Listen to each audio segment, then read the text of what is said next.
Hi friends, it's Amy. Welcome to my bookish life. Today we are going to play a round of the A-MAZE-ing TBR. So let's get to it. Hey, so it's been a while since I've played a round of my game, and I wasn't gonna do it this month because catch-up-a-thon and all of that, but I was like, it just really is a great month. I have a ton of ARCs. I was like, it'd be great if I just pick some ARCs and try to use those to fill the prompts. That would be great. It felt right, and I kind of wanted to play, so I did. So I did change a couple things. So a lot of it is the same. Yellow stickers on the back means adult. Green stickers on the back means middle grade. Young adult can go either way. That hasn't changed. The number correlation hasn't changed a lot. A lot of the numbers are a random prompt in a wheel that I have on my phone. However, I didn't actually need to use that this month, which is kind of crazy because a lot of them are actually prompt jars. Here's the breakdown of what the numbers mean. Also, one thing that I decided to do is that when I am taking my peg and getting to the item that I need to get to in the labyrinth and then having to make my way back to the starting point, it doesn't really add any stress. It's kind of easy.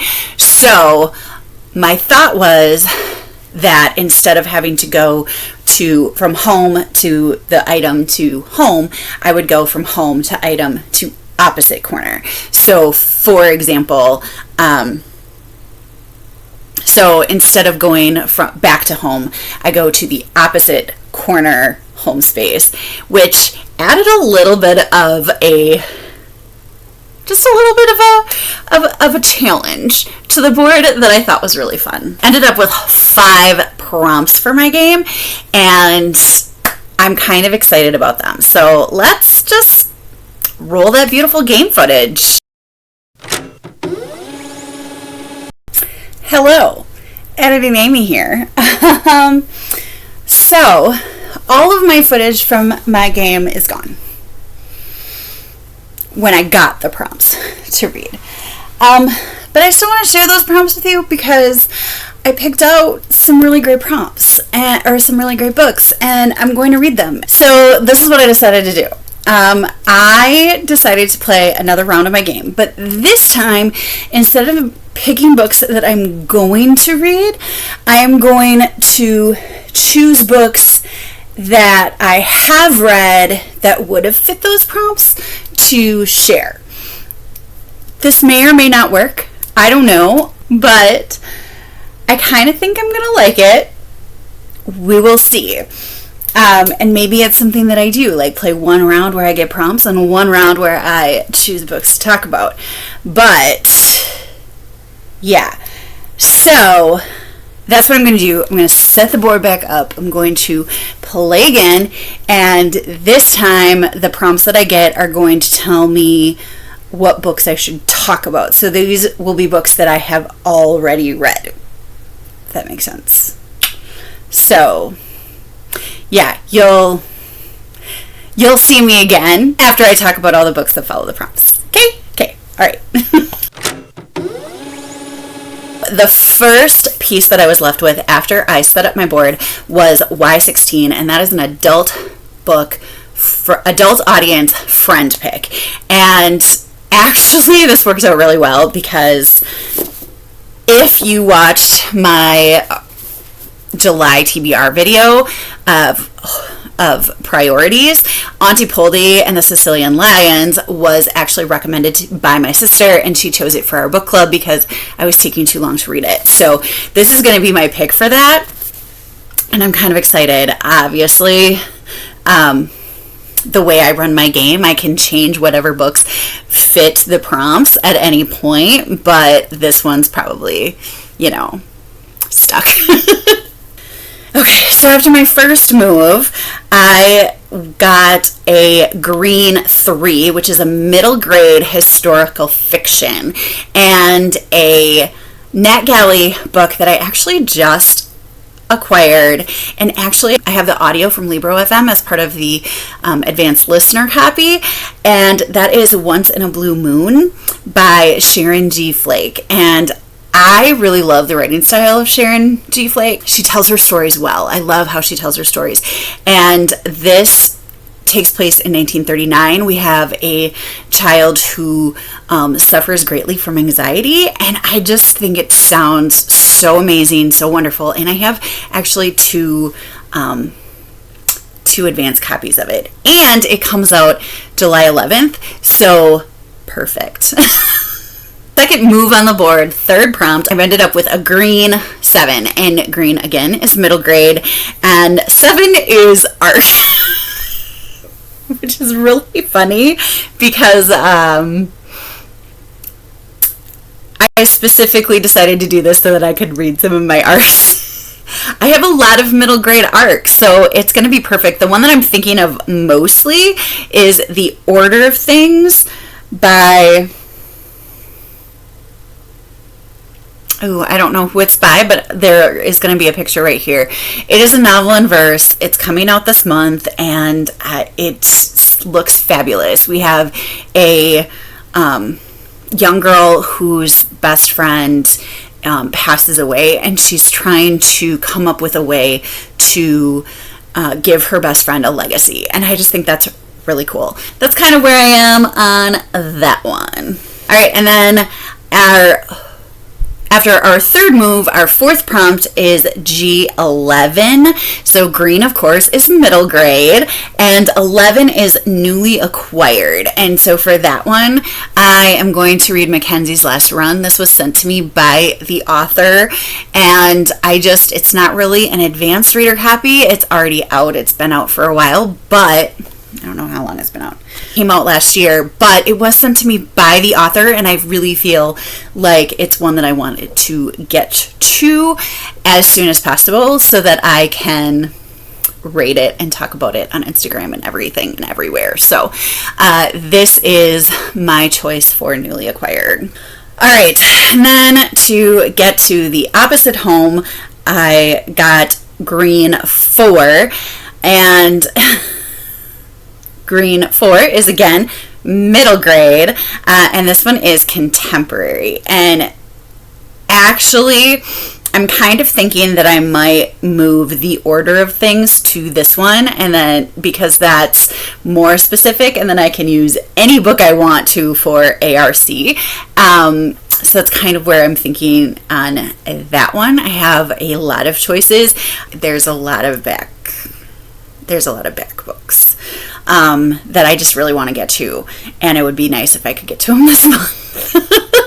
At least some of them, right? So that's kind of my thinking there. I'm pretty excited about the prompts that I got for my A-MAZE-ing TBR. It was actually a really fun round, and I kind of like moving from corner to corner. I think that added an extra challenge in there. Usually end up with 3 prompts, and I ended up with 5 this time. But I also had a bunch of stops and had to think, and at one point I had to check and make sure that I wasn't like displacing a row that I had already moved. So it was kind of a chaotic game for me, but it was really fun, and I just really need to keep reminding myself how much fun I have playing it, because as much of a hassle it can be to film the A-MAZE-ing TBR, it's really a lot of fun to play, and it's really fun to get through the prompts.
So I absolutely totally forgot to show one of the backs. It was a straight path with no pictures, and I kind of like determined what was around it to try to figure out which one it probably was, and then I took the ones that it could be and I picked one out of a hat, and I am doing that. So you also may have noticed when you watched that I actually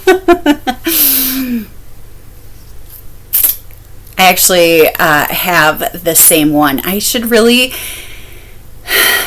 and it wasn't in the same turn, so technically that would be okay in the game, but I really maybe should have a prompt, like I don't want to say a punishment. I don't like punishment. I don't like them. Anyway, so yeah, I don't know. I have to think about that. But anyway, I started and ended with Yellow 15, which was a student recommendation.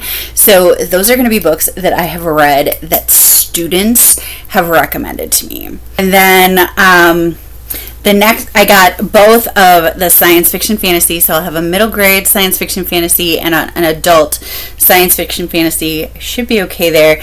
And then an Instagram recommendation. So that's going to be a book that I found on, like, that I saw all over Instagram and I read because I saw it all over Instagram or something to that extent. So I am going to have a look in my book journal and on my shelves, and most likely it will be books that I've read this year, since January, but maybe not. We will see. So you won't really notice, but I will be right back. All right, I am back. You might notice that I look different because this is the second time I'm filming this, because apparently I just don't get to keep any of my video footage. It's fine. I'll figure this out eventually. All right, so went through the books that I have read so far this year, and I was able to come up with books to fit the prompts. So the first and last prompts that I got were middle grade student recommendations, and both of these books were actually on my TBR, but it was a student who pushed them or nudged them further up on the pile. So the first one is Linked by Gordon Corman. Gordon Corman is an author that I will read any book this man writes. He writes kids well, and he also just writes dynamic characters well. So this was already on my TBR. However, one of my students last year read this book, and he just talked nonstop the whole while he was reading it about how much he was liking it and how in depth it was getting, and it was just like so good, and he just loved it. I read this one in March, during middle grade March. This has 3 kids who live in this quiet town when suddenly their school is vandalized with a painting of a swastika. And then these swastikas keep on turning up all around town. And there's a big uproar as to where these swastikas, who is doing this and why are they doing this and what is wrong with them. And it becomes a social media storm as well when one of the really popular podcast YouTube type people decides to do a story about them. And the whole town kind of goes viral for this pretty negative thing. And it's annoying for them that this negative thing is what their town is being known for, so they want to do something that makes it known for something better. And I relate to that as somebody who lived in a town where something bad happened and was only known And that town was only known for that for a really long time. And that want and that need to make your town, your city, your community known for something beyond this terrible thing that happened there is definitely something that I can relate to, and I think a lot of people can relate to.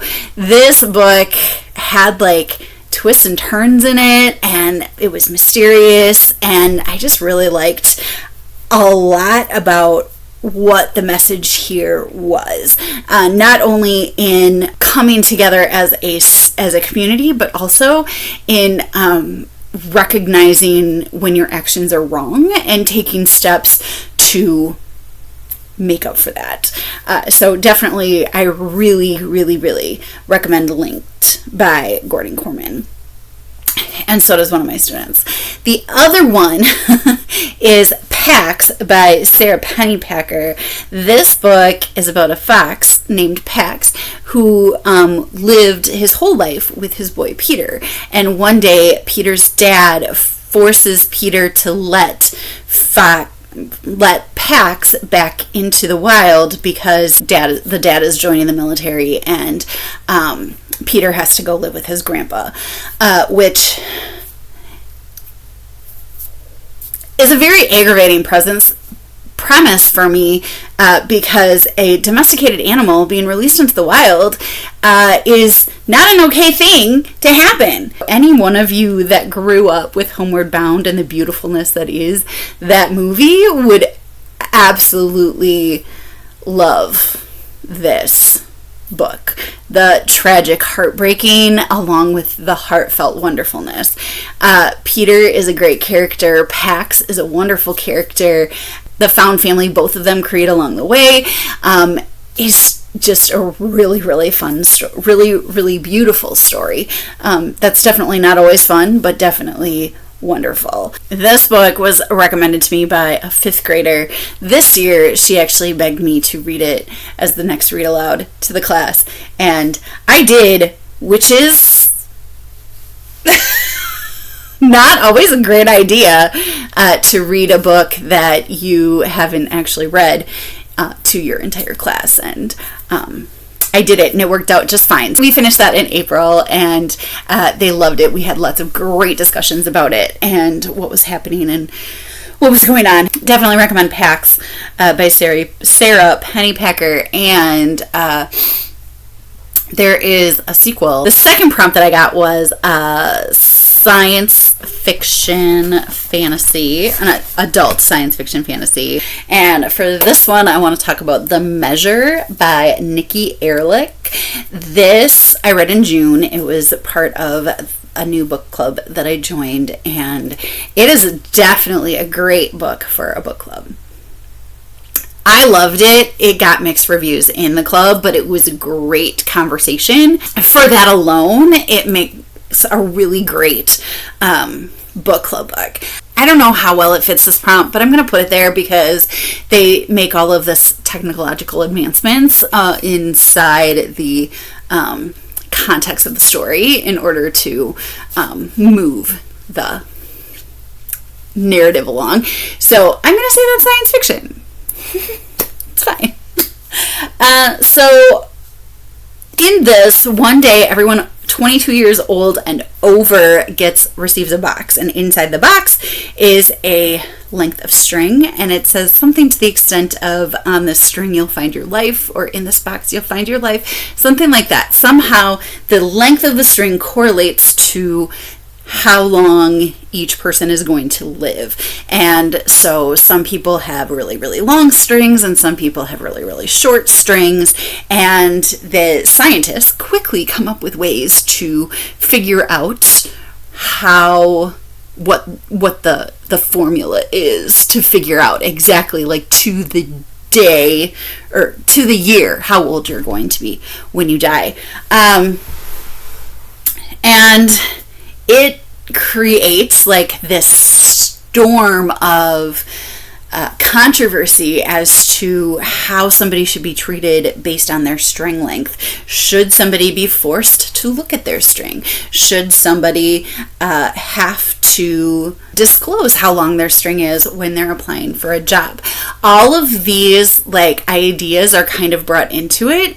It's kind of a silly concept that brings in a lot of deep thought, and it's a really beautiful story, and it focuses on different people with very string lengths and how it affects them. And I really liked it a lot. As I said, it got mixed reviews among the people I know that have read it, but I would not have read this book.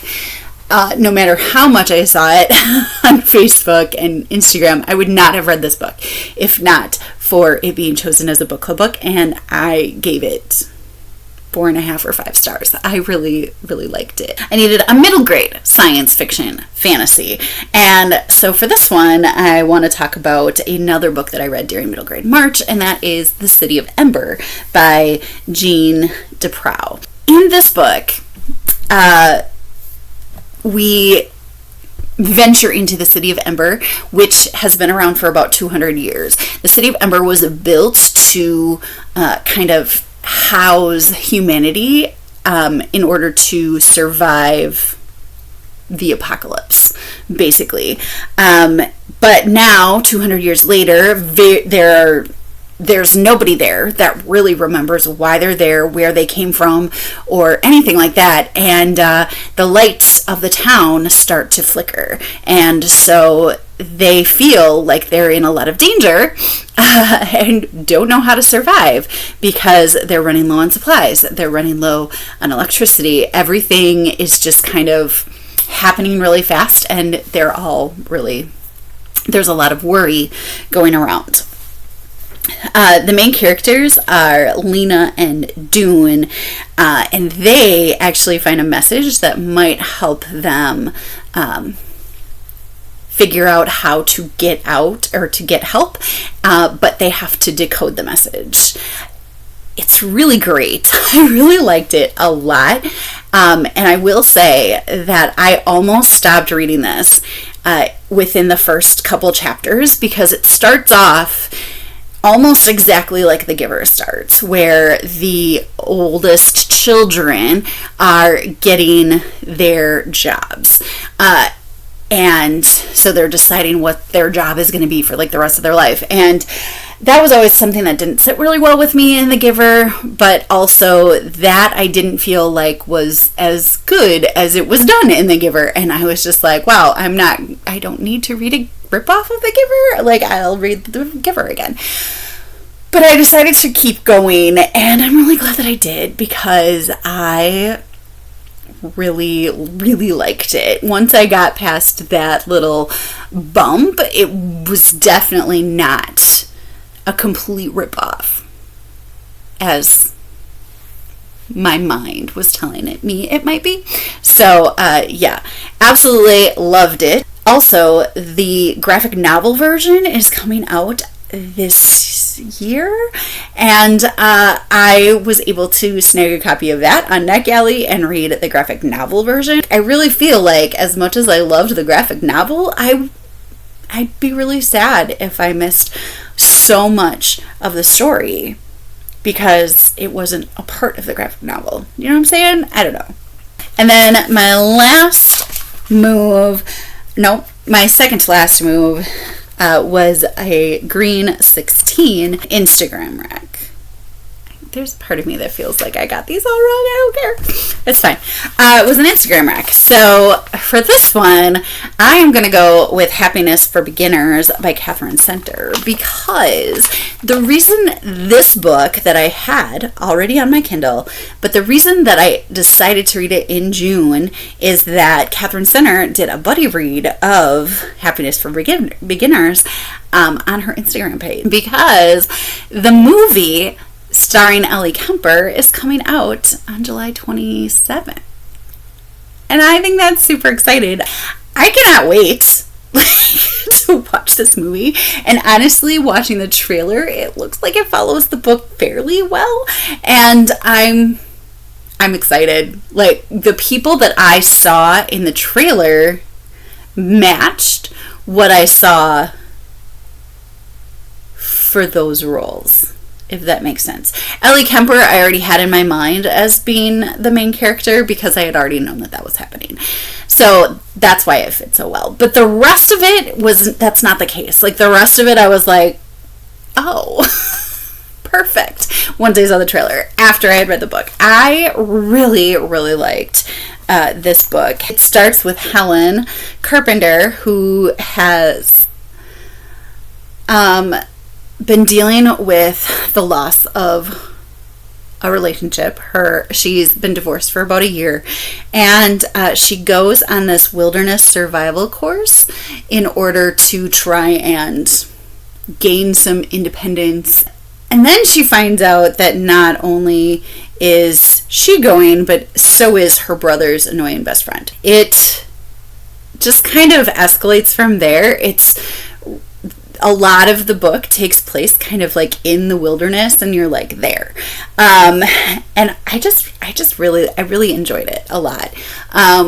It's probably my least favorite Catherine Center book, but I did give it 4.5 stars, so calling it my least favorite doesn't really mean a whole lot of anything. So I definitely